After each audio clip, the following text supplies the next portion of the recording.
Dynamite Network presents Football Time.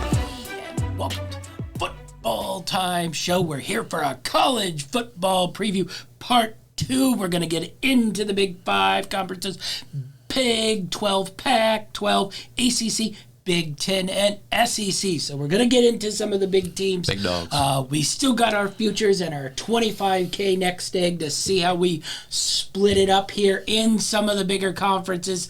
I used more of it, I think, in some of the smaller ones, but I think I got a couple plays in a couple of these bigger ones.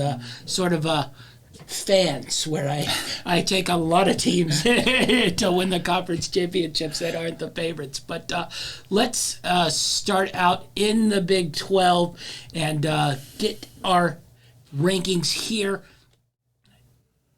I feel like Oklahoma's going to drop off a little bit. A lot of transfers, new coaching coming in. Yeah. So I think somebody else can take over this conference after, I don't know, 20 years of dominance, basically, by Oklahoma. But I really like Baylor. I moved them into number 1. I love the way they played last year. I'm curious to see how Sonny Dykes takes over at TCU. I was unhappy with the way Gary Patterson left, but I thought Sonny Dykes, good hire, Texas guy. Different style, but a lot of good returning talent at TCU. I'm always curious to see how Kansas State sort of works their way and get wins when everybody sort of underrates them. I assume Iowa State will probably win 10 games this year because nobody's expecting anything out of them. And then you got, Oklahoma State still lurking in there. Did it a little bit different last year than they usually do. And, of course, Texas in there. A lot of hype on Texas. I don't know if anybody's going to believe it. How did you think this is going to break down? I think this conference as a whole is going to really regress this season. I like Baylor. I've got them there at my number 2. But I could see this as a team winning the conference with 9 wins. I think they're going to beat each other up quite a bit. I think there's going to be some upsets where there shouldn't be. Just not a lot of teams you can trust in this conference. I think actually Baylor probably has my highest trust. I think there's going to be enough confidence and maybe some players that stuck around at Oklahoma that may be able to still pull it out. That's why I've still got them at the 1. I'm not as high as Oklahoma State as you are. But like I said, this is one that's going to get real ugly. They're going to beat each other up. Not a lot of standout teams here. I don't like Texas. I'm not a big Sark fan. I've got them on one of my under futures, but I still think even if they get 7 or 8 wins, it could be enough to finish, 3rd or 4th in the conference. Yeah, I'm interested here because it seems like there's a lot of sort of unknown potential. Yeah. You don't know what you're getting from Texas. You sort of don't know what you're getting from Oklahoma. You see talent on TCU, but you don't know what you're getting there after Patterson leaves, after lost games that they shouldn't lost last year, new coaching style. We talked about Baylor. I don't think anybody sort of foresaw them winning, 10 games last year, but they did it in a really, really solid way. You still have West Virginia lurking there, which is always a difficult place to go to and win. There just seems to be, you don't really know what any of these teams are going to come with. So I like your thing where, everybody's sort of going to beat everybody up. I'm curious how much home field plays a part in all these teams because a lot of these teams really, really have good home fields. So I think, who's ever playing at home has the advantage, and there's just going to be a lot of losses here. I went with Baylor. I'm looking at Oklahoma State. If that defense can sustain, I look for a little bit better offense. Now, quarterbacking-wise, it's still not great there, which is a little weird, but I just think defensively I liked the way they looked. I put Kansas State at 6, but I'm always willing to think they play above their station. I'm curious what Oklahoma comes with. I don't know if I see a ton of others that could probably win this. But I think about 4 or 5 I could definitely see take this. I think that what's going to make this conference so close is, like you said, the home field advantage. I think there's going to be a lot of teams losing games they're not supposed to. I think And I think that also comes from the fact I think some of the bad teams in this division, this conference, may win games that they haven't been in years past. I think Kansas could very well pull off 3 or 4 wins this year, where they've been. We'll get to that in my futures. Where they've been kind of more or less a winless team in years past. So there's some losses. But they stuck up and beat TCU last year on their home field. So I could see Kansas winning some games that they're not supposed to. I could see Texas Tech sneaking up and winning a game or two they're not. I really could see a lot of things going and just really murking it up in this whole conference. I don't see any playoff potential in this conference. I don't see anybody coming out of this conference with less than the only thing probably less than 3 losses. The only thing I can see is there's still remnants of Oklahoma's offense. Yeah. And with the Clemson coordinator Brent Venables coming over, that defense gets shored up, so there's enough talent there. Yeah. And maybe they sort of separate themselves from the Big 12, have a good enough record, they'll get in because they're one of those named teams. But I don't know if there's enough remnants in that offense to still be explosive, and I don't know if Brent Venables can, get that defense. Yeah. I know every year they try to pretend like the defense is coming, but every time they play somebody who's hitting them in the mouth, they give up 500 yards rushing. So I'm not totally buying that till I see it from Oklahoma. That would be the only thing I could see as a playoff team coming out of here, really. Maybe Baylor if they run the table like they did, but I don't think Baylor can run the table. Yeah, I mean, the way this conference is, you have to be undefeated to get to the playoffs. I don't see that happening. I do see an Oklahoma or a Baylor winning, probably at best 10-2. Yeah. But even that, I think, is a little high expectations for any of these teams. Yeah, so let's get into our futures. I have an interesting sort of take on this where we sort of talked about it, where we think a lot of teams have a lot of losses. So basically, those 3 or 4 teams that we talked about, I basically just took them to win the conference championship. So we'll start with Oklahoma under 9.5 at plus 125.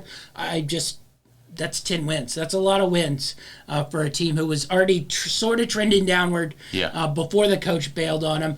Now you get, I think we all like Brent Venables, but we don't know what he is as a head coach. They have a lot of player, transferred out. So I'm taking the Oklahoma State over 8.5. Maybe they're down, but I think sort of low. They still probably get 8 wins. I mean, so you're hovering right around that line at plus 105. I thought there was pretty good value there at 500. I could give them 8. 9's tough for me. Yeah, but I just thought the value there at you're getting 8. I don't think they'll go 7. So you're sitting right on that line, and depending on, I think it probably depends on how good West Virginia, how good Iowa State are. Yeah. If they're really poor, Oklahoma State probably hits that. If they're solid and it's tough to go in there and play, they probably don't hit it. And I have them conference champion at 5.5 to 1. But that's sort of, once again, I have Baylor as conference champion also as a bet at 6.5 to 1. And I have TCU as conference champion at 12 to 1. So basically, if Oklahoma and Texas don't win the title, I probably have the guy who's going to win the title here. Yeah. So I'm covering all those bets on that. You mentioned Kansas, 2.5. We saw what Lance Leopold did at Buffalo. Yeah. You saw him. He was capable. He won a couple games with Kansas last year with nothing. Beat Texas. That's why I think he can win games. I'm not looking for 6, but I think he could probably get to 4. Yeah. So 2.5 just seemed really, really low. And only a juice of minus 135. I thought that was really good value for 750 there. Baylor, I thought 7.5. Oh, that seemed extremely low. Now it's juiced to 150, but that's 8, I think for sure, same as Oklahoma State. So, unless they really, really regress. But they don't seem to play the type of football that looks like it's a regression type football where they, won't play well. So I have that. So I spanned a lot thinking Oklahoma, Texas, not a go. I think that's a pretty safe play to go TCU, Kansas State, Baylor, and Oklahoma State to win those conference championships. If you think Oklahoma, and do what you will with Texas, I have no faith that they're even, that's a mid-pack team that's been a mid-pack team for 20 years. So I'm not buying that, and I certainly am not trusting anything for Steve Sarkisian to win a conference title. So I have a lot in the Big 12, but a lot of it's just tied up in not believing in Oklahoma and sort of wheeling the rest of the sort of Big 12 contenders to win that title. Yeah, I've got a few here, but pretty confident picks. Like you said, I'm going against Texas. I think 8 is at the peak of where they're going to be this year. That line is at 8.5. I'm taking the under just a little bit to -125. They need to get sports betting in Texas. They get even more action on that. Yeah, I don't see this being a 9-win team. Kansas State, I see them coming back a little bit. I don't know. This is one that can go either way.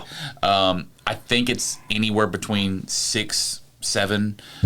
So that's 6.5, getting +145 for under the 6. I could see them being a 6-win team. So I'm taking a little bit of action there. Not as confident on that one as I am as Texas or this next pick. I'm also taking the Baylor over 7.5. This is one of my top 5 confidence picks. No brainer. You're paying the tax, but I think the floor for this team is 8 wins. That's what. No shot you go under 7.5. Yeah, I don't think there's any chance. Maybe they at 7 if things go really, really bad, but basically you could say that for everybody. If there are injuries and stuff, you probably aren't hitting your number. But if they stay relatively healthy, I think they're winning 8 games at least. So I really, really like Baylor over the 7.5. Yeah, I've also got a little bit on them to win the conference as well. I think they have the best shot outside of Oklahoma. Out of those, you spread it amongst 4 teams. I think out of those 4 teams, Baylor has the best shot. The odds say that as well, but 650 is still good value for the team that's probably right behind Oklahoma. Yes, definitely so. I thought 650 really, really good value to make a play on Baylor there. They were just there last year. Yeah. And like I said, I don't see a lot of regression out of that team. They just sort of play a style that will keep them good, and they won't lose to really, really, low-level teams. They're one of those that I trust would sort of be able to beat up on the poor teams. They won't lose to a Kansas or something. Now, they might struggle at an Oklahoma or at a Texas, but, that's games you already that's going to be a tough game. But yeah. I really like that Baylor 7.5. All right, let's move on to the Pac-12. Interesting conference here. A lot of sort of coaching movement in and around here. Let's go to the north. Probably the biggest coaching movement is Oregon. We talked about it in part 1. Yeah. Where DeBoer comes out there for Fresno State after the coach leaves, comes back home to Miami. We both put him at 1. I will say it's a very uneasy one for me. I think it's a lack of confidence in the other teams, on my part anyway. If I'm being honest, and we'll see it in my future, but I think I would have put Oregon State 1. I think Oregon State and Washington, I think there is value there. Now, Washington, I don't think you know what you're going to get. They were so poorly coached, after Chris Peterson left. If there's talent there, and they've gotten a handful of transfer guys, I think they can make a little push in this. And Oregon State, I just think is really well coached as well. So yeah. Oregon probably still has the talent. I don't know if they still have the talent because they had a lot of transfers too. Totally different system as well. Going from Mario Cristobal into DeBoer, that's totally different. That's not anywhere the same mentalities coaching-wise. Now, they might have enough left over, but I couldn't move somebody else there, but my 1 is really, really soft in this one. I'm curious how you thought about it. Yeah, you like Oregon State. I think Washington's got the best shot. Yeah. I just think that they're finally starting to make the right moves. Yes. I think they've got a place that people want to go, that want to win. It's not hard to turn things around there. You can turn that around quick, especially since I think they had talent those last 2 years. Yeah. Once Peterson left too, it just probably wasn't sort of molded right. But like you said, especially these northern teams, Washington and Oregon State both have great home field advantages. Yes. It's tough to go in there and get a win. But I just like you, I just have just a little bit too much faith in Oregon. Yeah. I think even with the coaching change, it's not going to a bad coach either. But that's the other thing. We know DeBoer's a good But we're coach. talking 20, 25 years of pedigree there that's survived coaching changes and is still pretty much dominated. And they have always hit on a good one. Every time one leaves, they replace him with another good one. So I'm just kind of following that trend, and just it's kind of one of those I can't pick against them until they prove me wrong. So riding with Oregon. Yeah. I'm interested with the South here. So you got the deserters in USC and UCLA definitely be in the mix. You got sort of the San Diego State of the Pac-12 in Utah, who will be good on defense, maybe better on offense this year.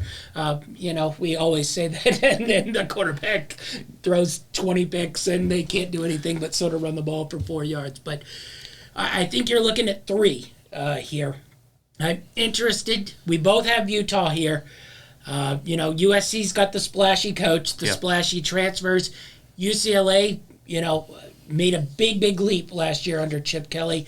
Really tough schedule. I thought they handled that well. So how are you looking in this? Are you dead set on Utah? Are you thinking it could sort of be any which way toward how it breaks? I really like this Utah team. I can't move off this Utah team. I picked them last year. They let me down a little bit. But I think this team is ripe for taking this conference, and this conference is ripe for taking. Well, I think if they had chosen a different quarterback to start the season. Yeah. I don't like the coaches so much at USC, UCLA. They're a little too inconsistent for my taste. Now, Utah was a little inconsistent last year, but I think all around, I think they have the best team built out there, and they're just going to be a tough team to beat. And I really like this Utah team. I think they'll dominate at home too, which probably the best home field advantage of the southern region. So I think they will be able to handle any of these others, Colorado, Arizona State, UCLA. I'm really down on Arizona State. I think they could actually finish at the bottom of this, but Colorado and Carl Terrell never surprised me too much. Well, and Colorado, I think it was, picked them a little higher last year because 2 years ago they actually had a really good season, but they don't have much going on there anymore. The Arizona's not so much. Arizona State, maybe, but I trust them zero. Like you said, this is a 3-team battle, but I really see Utah as the front runners for sure. I actually I like them in the whole country. Yeah. All right. Let's talk about our futures here. I got a couple different plays here. We talked about Washington. Yeah. I know I had Oregon State too, but I'm a believer in Washington as well. That 7.5 only juiced to 130. Yep. I think that's dead set. I think that's a lock it down. Washington over 7.5. Conference champion at 14-1. I thought that was pretty good value. Yeah. Especially out of that North, where if Oregon drops even a little, you're sitting there looking at Washington being able to take over. UCLA conference champion at 9-1. We mentioned it's a 3-horse race in that division. I thought UCLA closed well. I'm curious to see how they sort of grow into this year. Dorian Thompson, whatever, not hovering around, so maybe we get a little bit more consistent quarterback play. Oregon State over 6.5. I really liked that one as well. I think they continue to grow. Love the way they played down the stretch, last year. That offense, Jonathan Smith, I just love. I hope he sticks around there because he's probably the next one who probably starts getting looked at for bigger and bigger jobs. So I have them conference champion. Now that's a really long shot. But at 25-1, we talked about the North. It's a little bit of a murky situation, but we probably cross off Cal. We probably cross off Stanford unless they find their mojo, which they haven't found. We don't know about Washington, and Washington State probably a little down. So Oregon State might just be sitting there. If Oregon falls, they luck their way into that championship game. You're sitting on a 25-1. They're in the championship game, and then Arizona over 3 wins. I like that coach. I like his system. I think they could probably get to 4 wins. They have a pretty soft schedule early on. They just need to grind out maybe 2 conference wins. I think there are enough poor teams in that Pac-12 where maybe you get them in the desert. They sneak one away when it's 90 degrees. And, a couple of those northern teams are like, what the hell's going on here? Yeah. And I think they can get, to their 4 wins there. So I like that, Arizona over the 3. The other thing is that's not a half. So 3 wins, if they hit that number, which is probably in and around where they're going to be. You at least get your push. You get your push, money back, no harm, no foul. What do you like out there in the futures? I've got one, same as you, Washington over 7.5. I think that's an easy 8 for them this season, maybe even more. So I think you got to lock that in even at the 130. And then next, value wasn't so great to win the division, so I went one step further. I've got Utah to make the college football playoff, and I think it was. I can't remember the value on it. I think I may have wrote down the wrong one here. I'll have to double check that. We'll have it in our notes. But I've got Utah to make the playoffs. I think it's a really good shot. Yeah. I think that I could see them running the table. You look at their schedule, their non-conference, week 1, Florida. I think that's a good confidence boost. I think it's a potential win. Then they roll into their Pac-12. I don't think any of their competition is as tough as around that Florida team. I think Utah could run the table. Yeah. You went Utah. The next conference we're about to get into is where I have a couple of I didn't do the playoff. I did national champions. But basically, I just want a team that has a chance to get into the playoffs. And then you can sort of ride from there. And that's sort of where you start playing it. Like if Utah can just get to that Pac-12 championship game undefeated, maybe one loss, depending on sort of how the season breaks.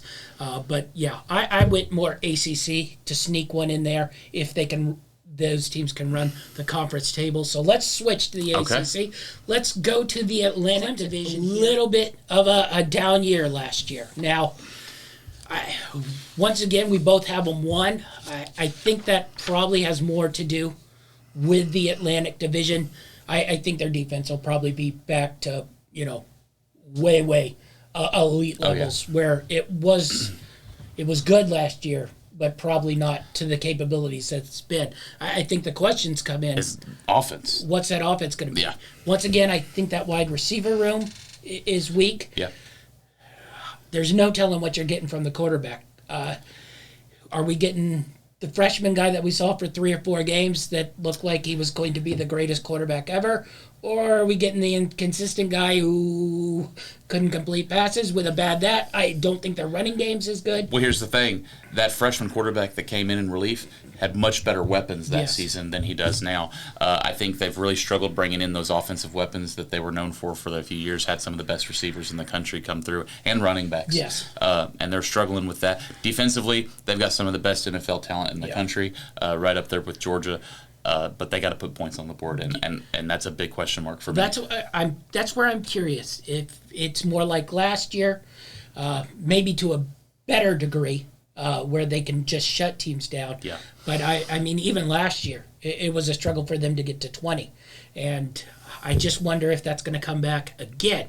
Now, you look at the rest of the Atlantic. You take a hit with Wake because their quarterback. We don't know what that situation is. Yeah. Medical thing. We don't know when he's coming back. Then you have NC State, who's everybody's big on. I'm not big on them because I've seen Dave Doreen try to coach big games. Granted, they beat Clemson last year, the first big game I think they've ever won, and it was a crappy Clemson team. So I don't even know quite what we do. Florida State, a wild card. I like Louisville, but that's based on my bias of liking Scott Satterfield. I don't know if they're really good. Sometimes they look really good. Sometimes they look really bad. So what do you make of this rest of the Atlantic? Who do you have maybe being able to topple Clemson if there's anybody in there? I think Wake would have been one I would have been even more high on if the quarterback, but I don't know what that situation is. So if he doesn't come back, their offense might not be as explosive, and then you probably still have the problem that they let everybody score every time they touch the ball. Well, I'm hopping on. It's a pretty popular train right now. You said it. I like NC State. I actually kind of have them more of a 1B right behind Clemson. I really think they're going to be right hot on their tails. This NC State team returns most of their talent from last year. I think their offensive firepower is way better than Clemson. Now, can that firepower perform against Clemson's defense? That's the question. They did it last year. They just got to avoid the stupid games. They can't lose to teams they can't. They're supposed to be. Plus, the game against Wake Forest, they need to win that one. But you also it depends on what you expect from some of these other teams. I'm still down on Florida State. I think this is going to be Norvell's last year at Florida State. I don't think he can get the job done there. So I've got them around 4th or 5th in the division. Well, then what does Memphis do? Go after Fuentes or Norvell? I'm not as big on Louisville as you. Syracuse is Syracuse. I think NC State is capable of winning this division. I mean, I see the talent there, but they've had talent there a handful of different times, and they never seem to quite get over the hump. But I would, I'm just going to go out there. I would take NC State over any of the Coastal teams. See, I'm a little different on that. We'll get into the Coastal here. I like Miami. I think they pulled in a ton of recruits, and they're going to play, a smash mouth style football. The other thing I think this Coastal Division pretty weak. Now, you still have Pittsburgh winning this side of things. Speaking of teams I never trust, I cannot live in a world where Pittsburgh wins a Division 2 times in a row, unless Dan Marino is coming out of the tunnel, which even then, I don't know if Big Dan could probably throw the ball far enough to do anything. They're bringing in Slovis from USC. Yes, I know. He got announced. Speaking of guys who throw picks left and right. I thought it was funny that we both have North Carolina, too. Now, I think this probably has to do with Mac Brown. And no expectations. North Carolina probably surprises you and ends up winning 8 or 9 games. Like last year where they have expectations and basically melt down. So, and then Miami, I think that talent. I think the key to Miami is hot start. Yeah. I think if they get that sort of snowball rolling and everybody's feeling good and then that stadium starts getting packed, I think that gets there and that takes over the Coastal. And it's more, I don't believe in any of these other teams. I don't believe in Virginia Tech. No. Virginia, with their coach leaving, I think they fall back, to the wayside. I was a little bit high on Georgia Tech last year. I didn't see any growth. Duke is completely fallen off the map. So I think you're basically looking at 3 teams here, unless you think Virginia Tech. How are you seeing this Coastal sort of pan out? Well, I don't think you can trust North Carolina either. Well, you talk about North Carolina. I love Mac Brown as a team builder. I think his legacy is enough to... He's really good at getting these teams that have really high expectations. Yeah. Now, whether those expectations pan out or not a great in-game coach. Makes a lot of weird decisions. But I think the talent's going to be there. I'm not as big on Miami. New coach, we'll see how that goes. You're right about the talent. They brought it in. I just don't know if it's going to click year one. That's why I'm rolling with Pittsburgh. I think they're going to bring in another talented quarterback that's going to slide into this offense, and they're going to maintain the success off of last year. Are we talking Keldon Slovis as the talented quarterback they're bringing in? I am. I recall a lot of bets against USC last year. But again, like I said, I would probably take the top 2. Maybe even, I don't think I reached a 3, but I think NC State's better than any team in this Coastal Division. Yeah. It's interesting. I want to see how Miami comes. If they have that energy, then I think things can be different. They got to get that momentum rolling. Yeah. I'm curious also with Virginia Tech. Another one where I think if things get rolling, then that stadium gets packed. Yeah. Then things get difficult, but I don't know if it's there. We haven't seen that. And like I said, Pittsburgh, who knows what to trust with that. So it's interesting. I have a couple plays here. Now, I have a couple long shot plays here. Just because I make long shot plays doesn't mean I actually think it's going to happen. I just think national champion at 10-1. If they run the table, which in this ACC, they are quite easily capable of doing.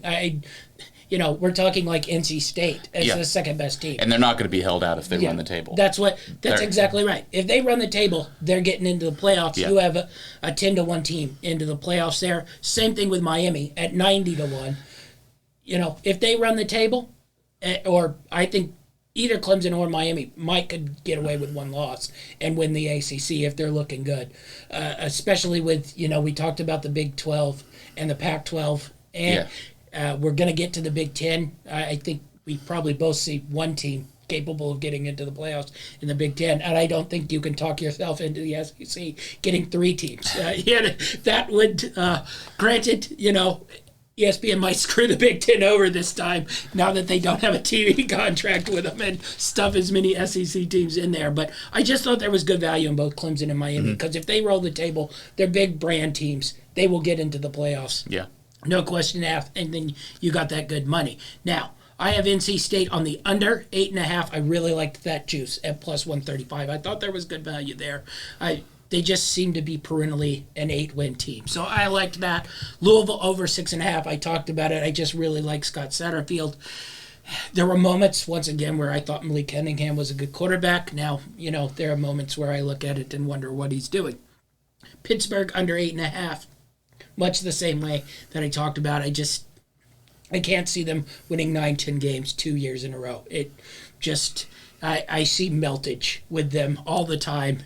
And then Wake, I just thought that dropped way too much. Now you're getting juiced a lot, but 6.5, I still think that offense is going to be good. They're going to win games, especially versus some of these crappy, ACC. Dave Lawson wins 6, 7, 8 games every season, no matter what it is. So 6.5 minus 160, I thought that was a really good value. And the quarterback also is supposed to come back at some point in time. So, if he comes back in like game 2, you're getting a team that was right there ready to win the Atlantic Conference last year, So I think they easily win 8 games or so. So really like that 6.5 over, even though it's juiced at 160. So what are you looking in the futures in the Well, ACC? we're kind of going, you don't like my NC State.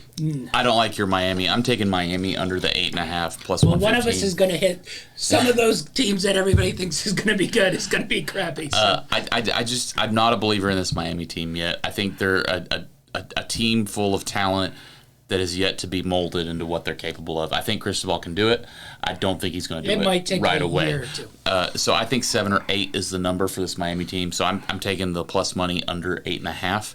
I like NC State. I'm taking them to win the conference at plus 750. If they can beat Clemson again, they're going to be right there in the driver's seat as long as they don't do something stupid. Now, they do something stupid quite frequently, so putting a lot of faith in that.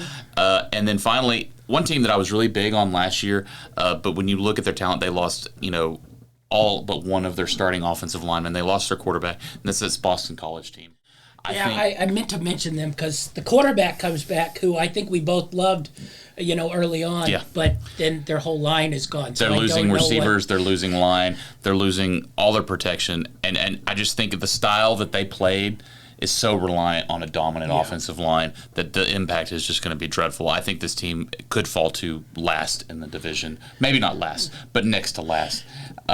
So 6.5, I don't see them. I don't see them getting to a bowl game. Yeah, I didn't quite know what to do with them. I'm glad you brought that up because they totally based because I loved them last year. That quarterback might be, the first quarterback taken in the NFL draft, but he's got no line. He's got no receivers. Last year was probably the year where they sort of had it set up, and he just got hurt in the second game, maybe the first game, and he came back, I think, towards the end, but he wasn't healthy. But I didn't know what to do with him. They're either going to be probably really bad or end up, scoring 40 points a game. I look at it. I think there's only maybe 2 conference games they're capable of winning. Yes. So I think this is more of a 4 or 5 win team. I don't see them getting to a bowl game. So it's a little weighted, but under 6.5, I think, is a pretty fair bet. Yeah. All right. Speaking of the Big Ten, we just talked about them. There wasn't much to do in the East, I will say. We both have Ohio State, and we both have Ohio State winning the conference. Honestly, I couldn't really make a huge thing for anybody else. The talent gap between them and basically everyone else just is vast in both the East and the West. We'll break down the East. I put Penn State 2, but that's a soft 2. Yeah. I don't like Penn State. I think Michigan's going to regress a little bit. They lost a lot of their coaches. They brought back good, but the defense isn't quite the same. But then you're asking me to trust like a Michigan State, who I think won a lot of games last year, just sort of football luck. Fumbles go the right way. Yeah. A couple breaks go the right way. You're a 6-win team to a 9-10 win team, and everybody thinks Coach got paid. Yeah, and the coach got paid for one season, and then got thrashed. When he started playing a couple of good teams there, but I didn't know how to sort of sort the East. Penn State, maybe. I think Penn State's your biggest wild card here. I think you're kind of Speaking of coaches I hate, mind you. Yeah, they're just one of those teams that, they have the talent, they have the There's going expectations. to be 2 games where they totally do something stupid. But I think, like you said, I've got Penn State just below Michigan, just simply the fact that I think the potential from Michigan is higher than Penn State. Yes. Penn State's one of those consistent, they had a bad year a couple of years ago, but I don't see them being great. I don't see them being terrible. 8-9 wins, But totally terrible to watch. But you're talking Ohio State that's on the level with the best of the Yes. SEC in a pretty weak Eastern Division. Yeah. They're going to run the table. I don't see anyone even close to Ohio State. Yeah, the only thing I could see is, the defense was a little faulty. Yeah. It was a little sort of Oklahoma-like. So maybe one of these 2 teams can come up and pop them when the offense isn't flowing and the defense is still poor. But if that defense, just gets short up like that much, they're going to roll the table. And they don't have somebody like, one of those elite Oregon teams who basically smashed them in the mouth and ran the ball through their throat, or the Michigan team who just, harassed them in the backfield with their pass rush. There just doesn't seem to be that in the East and in the West. I mean, you went Purdue, I went Nebraska. I think we both probably just didn't want to put Wisconsin there, but we both probably know Wisconsin's going to be the one that ends up on top. Well, you say Wisconsin's probably. I don't like this Wisconsin team. I don't. But there is 5 teams capable of winning this division. Yeah. I think this is, Purdue's had good teams. This might not be the best team Purdue's had in years past. No. But I think this year, the way it lays out with the other teams, this is Purdue's best chance Well, to win this division. In the futures, I have Purdue. Yeah. Because basically, I just went for coaching. Yeah. And I think Brom's probably the best coach. The other thing... He's brought in some transfers on the offensive side of the ball. Illinois is probably terrible, but Bielema's probably the second best coach in here. I don't think they can make a run, but then I start looking at these teams and I'm like, why would I trust Iowa? Why would I trust Minnesota? There's nothing here that I can definitively say they are going to be really good, other than Wisconsin consistently does what Wisconsin does. Yeah, for that reason, I've got Wisconsin, for consistency's sake, at number 2. Yeah.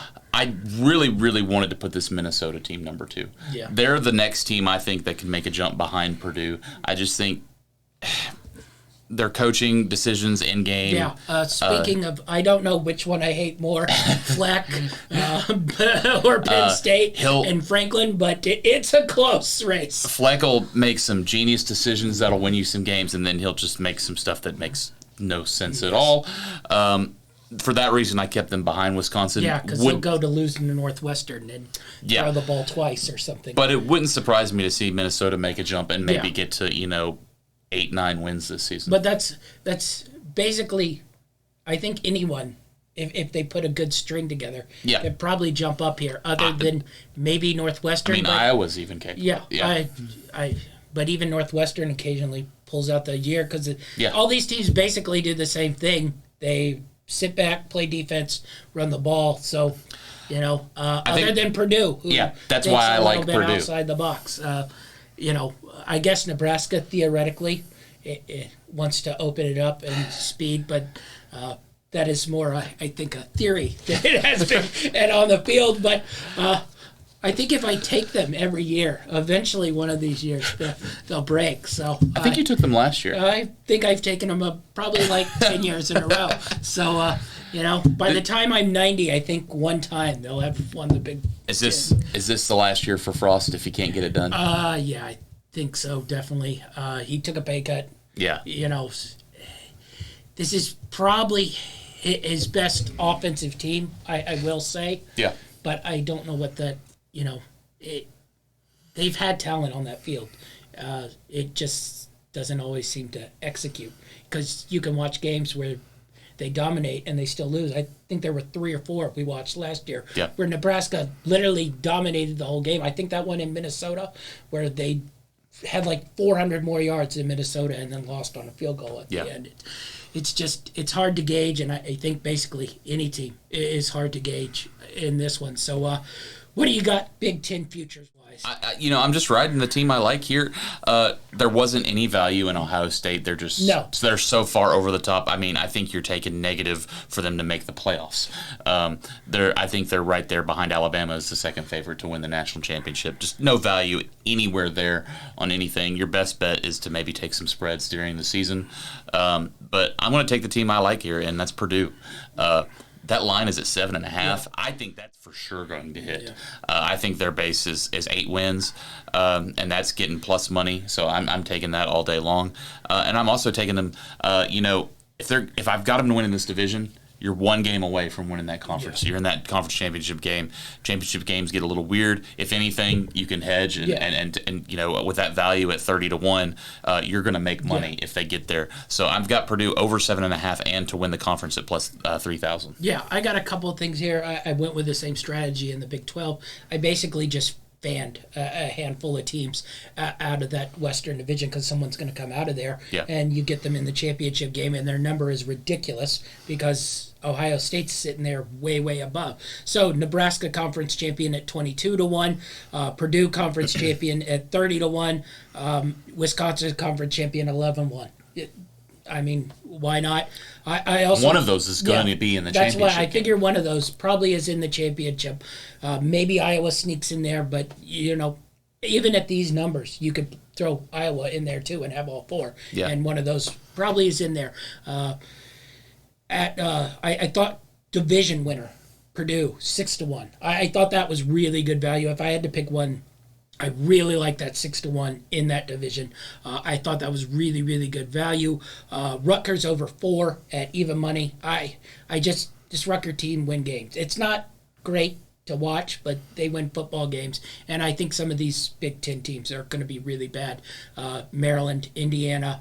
I think Northwestern's going to be really, really bad. I don't quite know what to expect out of Illinois. They lost a lot of people. Yeah. It's just whether they can sort of refill that. But I think there are 4 wins there for Rutgers, especially. They have a couple gimmies early on, too, and they've been able to beat those sort of low-level teams, the UMasses, the UConns. They've shown to be above that. So I think 4, pretty good number there on that one. Michigan State under 7.5, even money. I really, really like that. I think Michigan State comes back down, and then Maryland under 6 at only minus 120. I think Maryland's going to be just terrible. I would hammer that under 6. I think they're going to be garbage. So under 6 on minus 120. I really, really like that one too. So that's where I'm going Big Ten wise. The only thing, you don't have much to do with the East, and really you can't do much with the conference championship. But I mean, if you sort of fan that West Division and get one of those in there, you could probably make yourself a little money by hedging. You don't have to play it where you think they're going to beat Ohio State, but you can at least get to that championship game. It's probably going to be 3-1, 4-1. But if you have 11, 20, 40-1, you can probably manage to get half of that. Yeah. So let's move on to the SEC. This isn't quite as one team dominant, but it's a little bit close. There are certainly 2 teams that separate, and then maybe a third that come in the next level, and then I think just a grab back of I don't know what the hell to expect of about 8. So let's start out East. Georgia's, we both put it 1 because I think that's just everybody's smart bet. But I think there's some question marks there. But that's what I'm curious, because basically for both Georgia of our always drops the ball. Yeah. So are we going to get back-to-back years where they don't sort of drop the ball? I sort of did my fan theory here out East as well. So we both have Georgia 1. And then, honestly, I think there are about 3 or 4 teams that can either be really good or really bad. So how do you see those sort of next-tier teams in Florida, Kentucky, South Carolina, Tennessee? Yeah, I mean, you could almost interchange any of those teams. Like you said, that's a big cluster there. It's really going to come down to the head-to-heads between those guys. Florida, a lot of people are down on Florida. You and me both like Florida a little bit better. We think Anthony Richardson's really talented. I love that coach, too. And they're going to play a style that suits him. This isn't going to be a Florida team that's going to come out and throw the ball 30 times. They're going to run, and play defense. Yeah, they're going to take a huge dude and smash him right up the middle. Yeah. Now, they may kill that dude by week 3, and then it gets a little interesting there. So I think Florida's capable. As much as I see Florida capable of winning 8, I could also see Florida winning 4. Yeah. I think the teams that you can count on for a little bit more stability, I think one is Kentucky. I'm not huge on Kentucky, but looking at their schedule, it's a very easy schedule. They get, you're big on Mississippi State. I'm not as big on Mississippi State. Well, their schedule, Mississippi State's, it's pretty much the exact opposite of Kentucky. Kentucky has Mississippi State as a permanent West rival. I think that's a huge advantage for Kentucky. I think that's part of the reason why they've been able to pull out 9 or 10 win seasons these past few years. And they smartly schedule soft. As opposed to where, Florida's got LSU as a permanent rival. Tennessee's got Alabama as a permanent rival. South Carolina's an interesting wild card. Great coach, getting a lot of excitement. I think we both liked, the way Frank Beamer Jr. Sort of did things last year. They weren't great, but they sort of were always in every game. Yeah. And it was like, wow, they really kind of suck, but they really kind of are right there every game.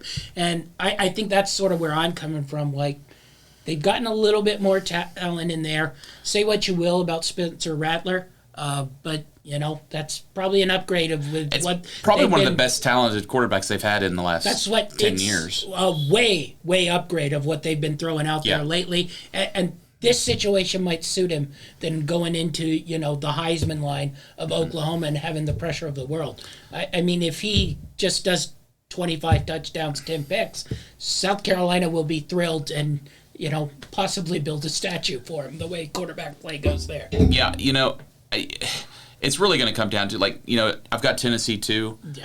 I think them and Florida could swap very easily based on their head-to-head. I think them and South Carolina could swap head-to-head. They and Kentucky could swap based on head-to-head. So it's really going to see how it's going to play out. I think all of these teams are probably between 7 and 9 wins. Yes. And funny enough, their lines are all about 7.5, 8. So real tough over-unders to take. Yeah, it really depends on. Really find a good over. It really depends on which ones you're taking. I like Tennessee. I don't think they're going to make the big jump this year. I'm a little biased. They're my team.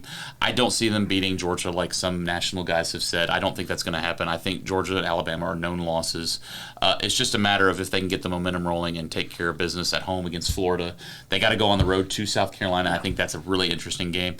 And, Tennessee tends to have Kentucky's number. It really just depends on who controls how that game goes. Kentucky, they want to slow it down. They want to pound you.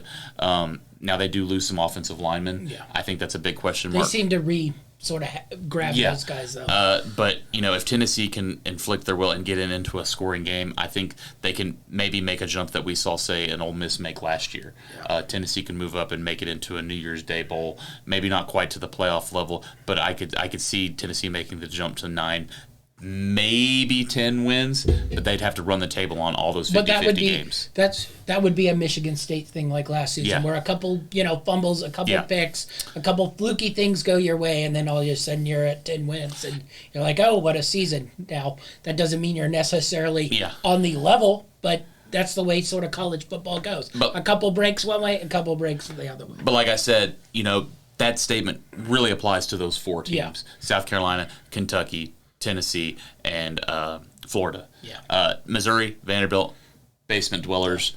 I think Missouri's coach is talking a big game. I don't think they've got it. Yeah. They always talk a big game, and then they lose to a MAC team the first week. Yeah, I don't like this Missouri team. Vanderbilt, they're terrible. They're back to being really awful. They got rid of probably the more consistent coach they've had in years, a guy that was able to beat Tennessee a few times. But I don't see Vanderbilt building back anytime soon. So you've really got a clear 1 and then a lot of wild cards there, really, and it could be where they all split and they all get 7 or 8 wins. Yeah, might not even have a clear second place team there. But it should be an exciting season for sure. Yeah, definitely so. All right, let's move to the West. So, no shocker here. We both have Alabama. Yeah. Let's talk the next, it would be A&M. Yeah. Hype machine. We went through this hype machine last year as well. Then they proceeded not to score for 3 straight games. They did beat Alabama, sort of, punt return, a pick six. It wasn't like they went out there and racked up 600 yards on them and dominated the game. Can A&M sort of do this? Did Jimbo get his team? He sort of did this same thing at Florida State where he built it, had one really big season, and then it sort of started to caress downhill. Is this the one big season where they can sort of jump, or are we looking more Texas A&M? We hear this noise every year, and then 2 games in, they've scored 7 points, and they've really built up some expectations for themselves. It's going to be hard to live up to. They've got a lot of top recruits, number 1 recruiting class this past year, but you've got to do that for 10 years to get to where Alabama is, and then not only that, but you have to build a program that's used to winning. A&M was pretty terrible last year. After I think we both picked them highly last year, early in the year, we thought they were going to continue what they did from 2 years ago. I think we pulled the parachute on that train when they scored like 7 points for Sam Houston. So, I've got a few plays on A&M just because I think they've got some really good talent. But I also think the West this year, across the board, may actually be, you don't have the bottom dwellers like Vanderbilt and Missouri that the East does. But I think, 2 through 5 may be better in the East than in the West because I see some teams coming back. I see Arkansas dropping off tremendously this year. I think you've got them the same way. I just think they've kind of... say that, and then they... I think Arkansas has outperformed expectations. 2 years in a row. And I think they're going to come back. I like LSU. Yeah. LSU is a team that's been talented. They've had the talent there. I thought their coaching staff really struggled last year. I think they brought in some really good coaches with Brian Kelly and the people that he's brought in. They had, I think, one of the number 1 transfer portal recruiting classes in the country. So they brought in a lot of players that have already established themselves as good players at other schools coming in. Now, if they can get that to gel, I think this is a team we could really see on the rise and maybe even be right there behind and with A&M behind Bama. Yeah. But I like this A&M. I've got future plays on them. But, Ole Miss, I've got them coming back too. I know you're not so big on Ole Miss. I'm not huge on Ole Miss. I think they're the weak team that sort of doesn't – they don't defend. The offense is sort of really good versus minnows and doesn't always quite show. And they don't have the quarterback this year. And they don't have Corral in there. So I think they regress – I think we've come on this and done 3 different preview shows where Arkansas, and we're like, they're going to come back, and then they win 8 games and pound you in the mouth, and we're like, why are we so stupid? I'm interested, Auburn.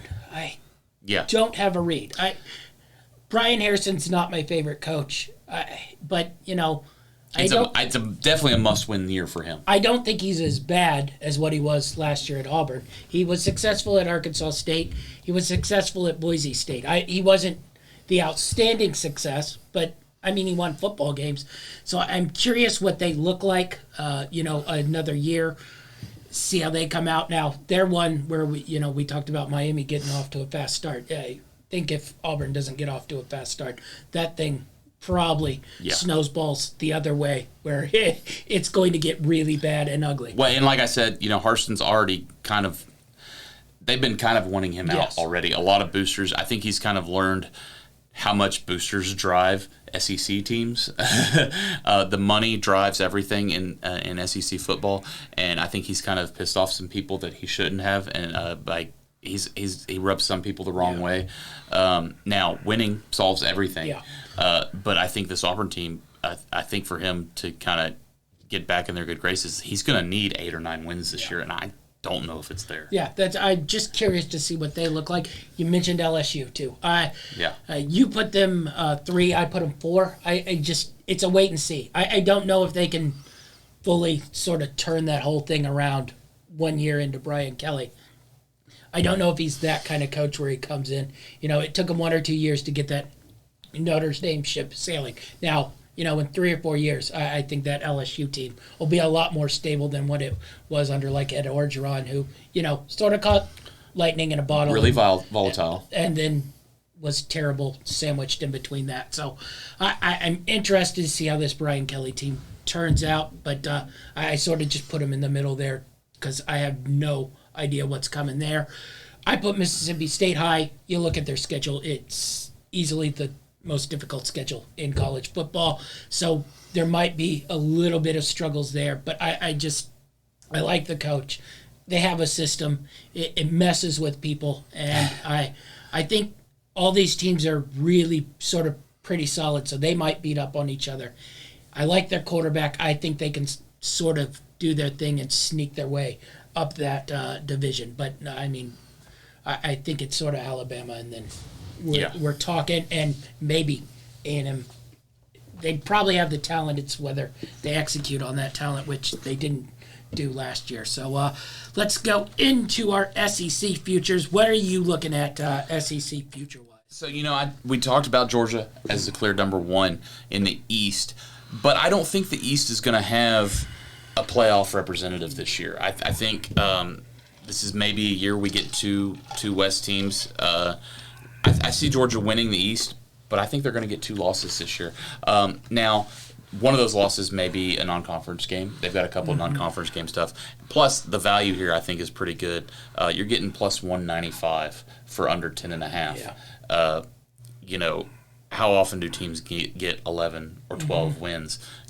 Sometimes it's once a decade, sometimes it's once every 20 years, maybe even longer than that. Now, Georgia has a lot of talent on this team, so it's not great, but I thought the value was good enough to take a shot there at them. I mean, they only need to lose 2 to get there. Moving on, we talked about A&M. They're a little bit of a wild card, but I think potentially they could do it. Their line's at 8.5. I've got the over there. You're getting plus 150 there. I think they can get to 9 wins. I don't know if that'll be enough to win the West, but I think they can get to 9 wins. But all it takes is 1 win over Bama and then take care of business. You're going to win that division. And I think the winner of the West is going to win the conference this year. So I've got 18-1 to win the conference. I like that with A&M with the talent they brought in. I talked about LSU. Their line is at 7. I love the over here. You had this with a few other picks. The half isn't there, so you get the push with 7. I like that. I think 7 is the number. So getting even money for a shot to go over that, I think is good value there. And then finally, a team you're big on. I'm not big on Mississippi State. I'm taking the under 6.5. I see Auburn playing better this year. I see LSU playing better this year. I see A&M playing better this year. And I just don't think Mississippi State's going to be able to find those wins. I think they lose to Kentucky in their division matchup. So Mississippi State under 6.5 at plus 105. Yeah. You mentioned A&M conference champions, 18-1. I think the value really, really good there. Yeah. So I think you at least throw something on that. And even then, say they match up against Georgia. You've got plenty of room to insure there. Yeah. Ole Miss, under 7.5, I talked about. I think they're the team that's sort of going to drop down this side of the West. So under 7.5 at plus 125. I really like that. You get a little bit of a boost there off the no juice. Mississippi State over 6.5. Maybe they can't get to that top level, but I think they win 6-7 games. That's just what the coach does. He wins football games. You might not like him, but he wins football games. He won football games at Texas Tech and Washington State. Go look at their histories. They don't win a lot of football games. Florida, division winner at 10-1. South Carolina, division winner at 40-1. Tennessee, division winner at 11-1. It's the same strategy I did in the Big 12 and the Big 10. You just sort of fan these out. If you think Georgia might get a couple losses in there, one of these 3 teams is probably going to be the one representing the SEC East. So you got 10-1, 40-1, 11-1. That's really good value going into a championship game. Will they do it? We talked about it. You don't know. We don't know what those 3 or 4 teams in the East, which one's going to come out and play well, which one's going to play bad. But I think if you have all 3, you at least have a hat in the ring there if Georgia drops 1 or 2 games in that division. So I think there's really, really good value. Okay. All right, so that wraps up pretty much part 2 of our SEC preview. I got a couple more futures to hit up just individual ones. I think these are technically my 3 favorite. So that's something to be said. But head-to-head regular season wins. They had this on DraftKings. I don't know if they have it on, you'll have to check around, see if you can find it, where you can find it. But LSU minus 160 versus Arizona State. I don't care how bad LSU. They're going to win 6-7 games, and I'm in the ballpark of Arizona State. 4 or 5. Possibly winning 4 or 5. So I think that's a lock. I love that minus 160. Baylor, minus 120 versus Michigan State head-to-head wins. I love that. And then BYU at minus 130 versus Texas in head-to-head wins. BYU, I think, has outwon Texas for 25 years now. So I think that's just easy, good money there. And then a couple player ones. We aren't going to lock it down, but I'm going to throw a couple, on the Heisman Trophy. It's not my favorite thing to bet on. These are really, really low, $62.50 bets. So not much money, but a couple of these, you could work your way. I could talk my way into hitting. First one, Anthony Richardson. We talked about it. Yeah. They're going to use him up. If Florida gets to that, wins the SEC East, even sort of contends and is a 10-2 team in the SEC East, and he has lights out numbers, people are going to love him. Big, powerful dude who is just going to smash mouth football. Everybody will like him. Jahir Gibbs, Alabama running back. They're running. Quarterback won the Heisman Trophy last year. I think you have to have an Alabama guy in there. Yeah. That 35-1, why not throw him in there? A couple of Alabama running backs have won the Heisman Trophy. Do I know if Alabama's going to have 2 back-to-back Heisman Trophy winners? I don't know, but they're probably going to be undefeated. They're going to put up big numbers, so you might want to throw a couple of those guys in there. And then A&M with Devon Anche, 60-1. I don't know if their quarterback's going to put up big numbers, but he's an explosive back who, is exciting. If they topple Alabama. If they topple Alabama, win the SEC, they have to throw somebody up there at 60-1. Yeah. He's the most likely and sort of entertaining player on A&M that, is an offensive player that I think they would put up there. 60-1, pretty good value to throw it on there. So that show you all our future bets so you can look at that and write them down. Make some bets on them. Try to win some money with us. Play the game with us. 25,000 or break it up however you like. See what you can do. See what you like.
We'll be back next Wednesday with our pick show starting up. We won't have any picks for week 0. Maybe we'll throw out a couple Twitter picks if we get really, really bored. But I didn't love anything. We are going to do something new this year. We're going to play the budget game on our picks. We're going to build our own parlays. We're going to use multiple betting sites, but we're going to start with a budget, and we're going to see who comes out with the most money at the end of the year. Yeah, that way we can not just come on the show and give you 25 picks. We'll mix and match our bets so we can have true sort of gambling style. So be on the lookout for that. That's coming next Wednesday. Our NFL preview shows probably will start next Wednesday with Achilles on. So be on the lookout for those. And that's our show, and we're out.